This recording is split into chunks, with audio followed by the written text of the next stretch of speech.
My jealous betrayal, taking her husband, led to an unthinkable twist. Aita, jealous of my best friend's life, I took her husband from her hand. My best friend had a much more fulfilling life than I did. I had always been very jealous of her. I wanted everything she had to be mine, even her husband. I'm Linda, 23 years old, and I live in a tiny town in Gloucestershire with my 24-year-old good friend, Amy. We talked about everything, from our early years to our aspirations for the future. But Amy had it all. She was a stunning, accomplished woman leading a full life that included a home, luxurious living, and a devoted spouse. It gave me the impression that our destinies were taking very different turns. I led a life of misery and mediocrity with my uninteresting appearance and employment. When I looked at Amy's life, I couldn't help but feel jealous. Every time I saw her with a new car, new clothes, or on luxury vacations, I started to feel unfairness and self-pity. However, since my friend had so many things, I thought it was natural for Amy to pay for every meal, give me things I liked, or share a few things with me so I wouldn't feel sorry for myself. Despite Amy's wealth and success, she always strived to be fair, which hinted at her underlying kindness. This aspect of her character, alongside her luxurious lifestyle, only made me envy her more. Though I couldn't help but respect her for it, the mix of Amy's advantages, her generosity, her fairness, and my envy created a complicated picture of our relationship. Her life reflected what I wanted, but also what I lacked, yet her actions somehow created a connection between us, even amidst the jealousy and admiration I felt towards her. Sadly, my envy and sense of competition stemmed from constant admiration, which made me want to take everything from Amy. As a result, I began to pay close attention to everything she did, hoping to find some mistake that would justify my unhappiness. Then, I would have a reason to make her husband mine. In the middle of a glittering gala, when each glistening chandelier appeared to vie with Amy's amazing universe, a small, annoying thing happened. I had saved money and partied with a lot of joy to get my favorite outfit, a jade green dress that I had always wanted.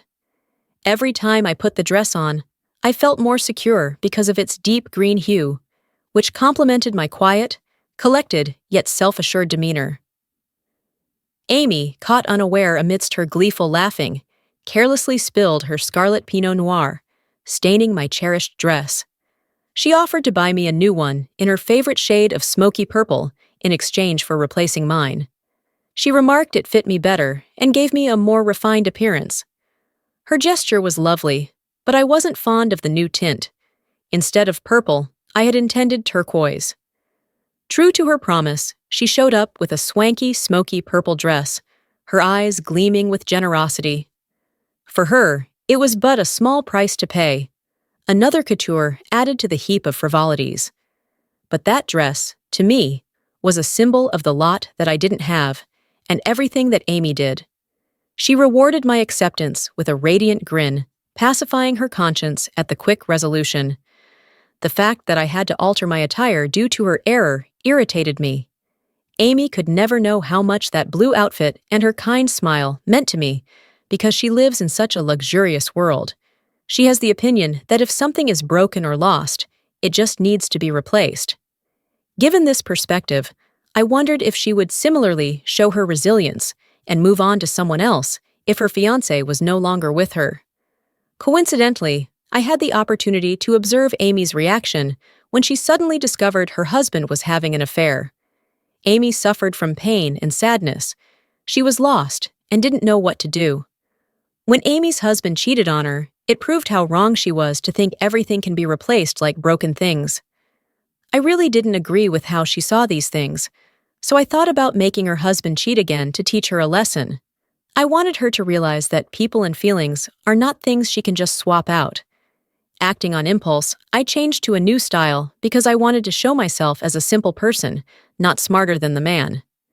I think I am myself, not fake, and this is better than the way Amy lives lavishly and shows off to her husband. Gradually, my comforting words began to bring brightness to many things in his life. I'm sure Amy doesn't do those subtle things because she's only focused on the outer shell of the relationship. Specifically, I began observing the subtleties of his life, assessing his desires, and meeting his needs with complex delicacy. I immersed myself in his world, my words becoming a balm for his painful existence, my gestures a tacit promise of understanding. Soon, half a year had trickled away, painting our bond with colors deeper than mere friendship. Every fleeting glance held a story. Every word uttered dripped with an indiscernible trust that was uniquely ours. He had started weaving his existence around me, and I, reciprocating his sentiments, found myself relishing this unexpected turn of events. I was amazed at how well my plan was working as the days went by. Deep within myself, a torrent of emotions unfurled. The adoration I was receiving acted as an intoxicating potion, driving me further towards my unspoken desire.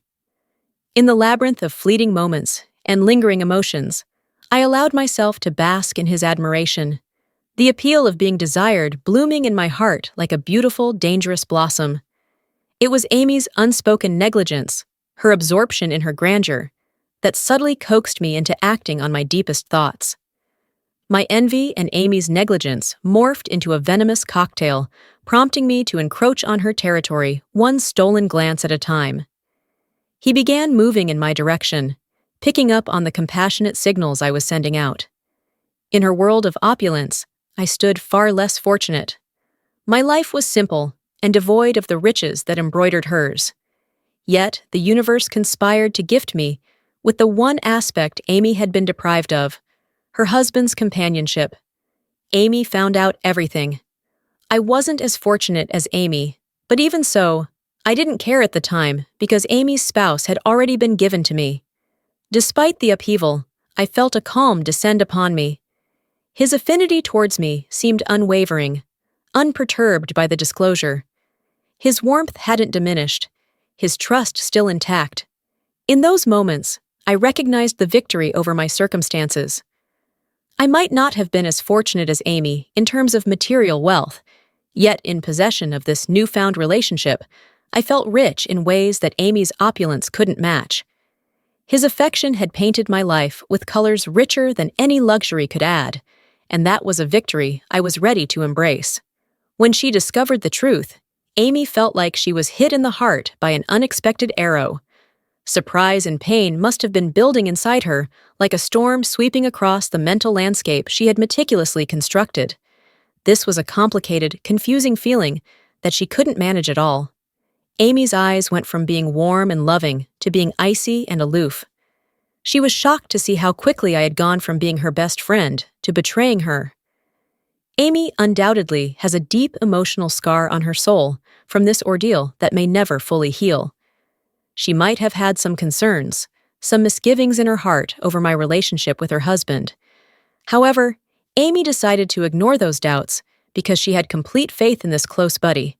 I was so sure about that.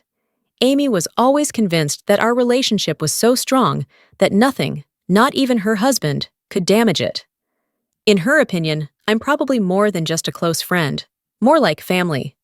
That's why things lasted so long, and that helped me to know how compatible her husband and I were. Day after day, I realized that Amy's husband continued to play double games with my coworker, exactly the same way he did with my best friend Amy. What a traitor to his wife and my fragile feelings. The pain was intense because my love for him was genuine and profound, not just a fleeting attraction. I was haunted by the thought of him gradually leaving me, not understanding why I loved him so much. During that time, every day I wanted to close my eyes and go to sleep, because only by doing so could I escape the painful mood and at least meet him, even if it was only in my dreams. I missed his surprised laugh, his soft hand on my arm, and how much I wanted to be with him again right then and there. In an attempt to save this friendship, I decided to express my chaotic emotions, thinking that our shared past and intertwined memories would make her see through my impulse, my temporary stupidity, and maybe we might return to the times when we got by in life together. As I started to approach Amy with the apology I should have said earlier, my heart heavy with guilt, an unwelcome surprise was waiting for me. Who could predict what was about to happen? Amy, in a calculated but unforeseen move, bought the apartment complex I called home. A feeling of shock and overwhelm went through me when I learned about Amy's plan. Her offer was simple. She wanted me out of town as soon as possible in exchange for a small envelope of cash as payment for my lease. When I heard it, it felt like the ground beneath me had disappeared. I was left teetering on the edge of reality, grappling with Amy's cold, calculating judgment, which had literally driven me away from my home. Amy's cold determination was in stark contrast to the warm, friendly personality I knew. But here we were, crossing paths at another painful time of life, a place far removed from the pleasant confusion of our shared past. Life had changed, and so had Amy, or maybe she was revealing a side of herself I never knew before. I had a really difficult time coming to terms with Amy's actual intentions.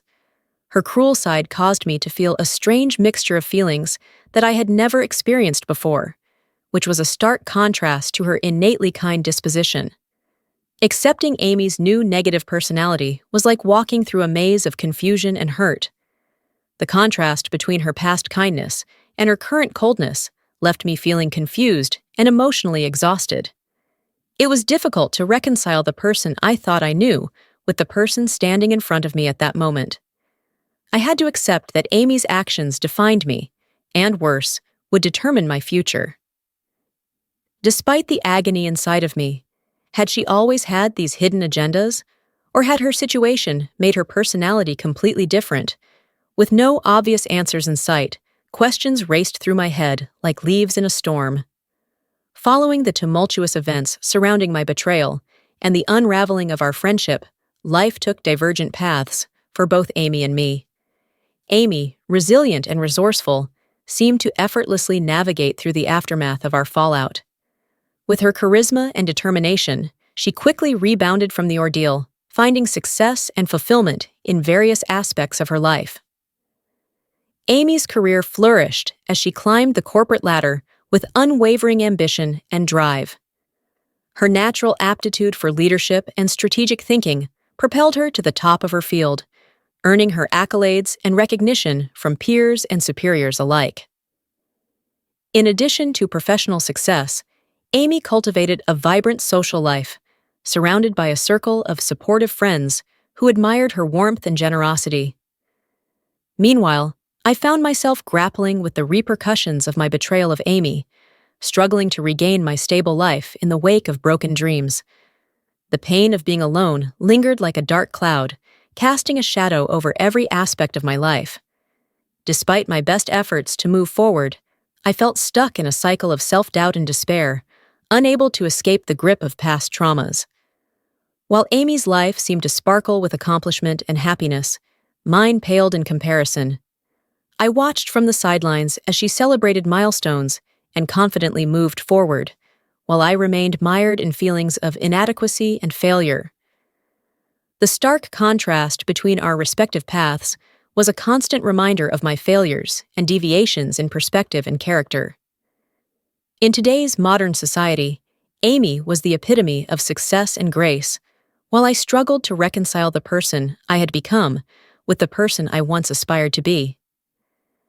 Despite my outward facade of strength, deep down I harbored a profound sense of shame and unworthiness, haunted by the belief that I was undeserving of happiness or redemption. As time marched on, the gap between Amy's life and mine widened, leaving me feeling increasingly isolated and alone. While she continued to thrive and flourish, I remained trapped in a cycle of self-destructive patterns, unable to break free from the chains of my own making. In the end, the divergent trajectories of our lives served as a poignant reminder of the power of choice and the enduring consequences of my actions. Looking back, I realize that Amy has been much more successful in life compared to me. She managed to bounce back from tough times and achieve a lot. I've learned that true happiness isn't about having lots of things. It's about accepting your situation, staying positive, valuing good relationships, and nurturing them. Even though Amy may have more money and success, if I had focused on striving for a better life, and being content with what I have, maybe Amy and I wouldn't be distant now. Amy once offered to support and help me achieve my dreams, but I saw it as pity and it hurt my pride. My wrong perspectives and actions have hurt Amy deeply. I wonder if there's still a chance to rebuild our relationship